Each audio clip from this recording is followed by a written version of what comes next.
غزہ میں حالات کنٹرول میں نہ لائے گئے تو جنگ پورے خطے کو لپیٹ میں لے سکتی ہے۔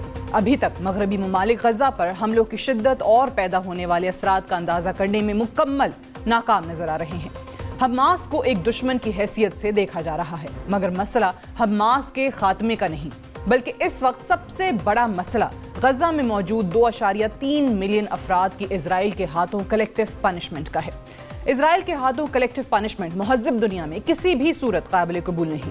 یہی وجہ ہے کہ نیو یارک سے لے کر لندن اور لندن سے لے کر پیرس تک سب صہیونی افواج کے ہاتھوں فلسطینی عوام کی نسل کشی اور جنگی جرائم کی مخالفت کرتے ہوئے سڑکوں پر نکلے ہوئے ہیں۔ دوسری طرف غزہ میں اسرائیلی جنگی جرائم اور بے گناہ انسانی جانوں کا ضیاع کسی طور پر بھی عرب ممالک اور ریجن میں مثبت انداز میں نہیں دیکھا جا رہا۔ لوگوں میں شدید غم و غصہ پایا جاتا ہے۔ 7 اکتوبر کے حماس حملے پس منظر میں جا چکے ہیں۔ عرب ممالک میں تذکرہ صرف اسرائیلی جارحیت کا ہو رہا ہے اور لوگ بے بسی کا شکار بنے ہوئے ہیں۔ خطے میں جنگ کے پھیلاؤ کو روکنے میں امریکہ اہم کردار ادا کر سکتا ہے، مگر گزشتہ 3 ہفتے کی امریکی پالیسیز یکسر مختلف رخ پیش کر رہی ہیں۔ آج اسرائیلی امریکی اشیرباد سے فلسطینی عوام کی نسل کشی میں مصروف عمل ہے۔ مغرب چاہے برطانیہ ہو، فرانس یا جرمنی، سب کے سب صہیونی ریاست کی خوشنودی حاصل کرنے میں لگے ہوئے ہیں اور جنگ کے پھیلاؤ کو روکنے سے سب نظریں چرا رہے ہیں۔ مشرق وسطی آج 10، 20، 30، 40 یا 50 سال پرانا والا نہیں رہا۔ حالات یکسر تبدیل ہو چکے ہیں۔ 1973 میں اسرائیل نے آخری باقاعدہ جنگ لڑی تھی۔ 1973 کی جنگ کا آغاز اس وقت ہوا جب شام اور مصر نے اسرائیل پر حملہ کیا، جس میں اسرائیل فاتح رہا۔ مگر اب حالات فرق ہیں۔ عرب ممالک پہلے سے زیادہ متحد اور مضبوط نظر آتے ہیں۔ ان کے پاس جدید ٹیکنالوجی سے لیس ہتھیار بھی موجود ہیں اور موجودہ حالات کے پیش نظر سب کے اکٹھے ہونے کے امکانات بھی پہلے سے زیادہ ہیں۔ اب ایران اور ترکیے کا بھی تذکرہ کیا جاتا ہے اور دونوں ممالک اپنا کردار ادا کرنے کے لیے تیار ہیں۔ جنگ کے پھیلاؤ کی صورت میں اگر امریکہ عرب ممالک یا ایران پر حملہ آور ہوتا ہے تو روس بھی ایران کی مدد کے لیے تیار ہوگا۔ اس سے قبل روس یوکرین جنگ کے دوران ایران نے یوکرینی پراکسیز کو ختم کرنے کے لیے ماسکو کی بھرپور مدد کی تھی۔ یہ وہ صورتحال ہے جہاں پر ہم یہ کہہ سکتے ہیں کہ ایک بڑی ریجنل جنگ کا آغاز ہو سکتا ہے، جہاں پر اسرائیل کی بقا کو بھی خطرہ لاحق ہو سکتا ہے۔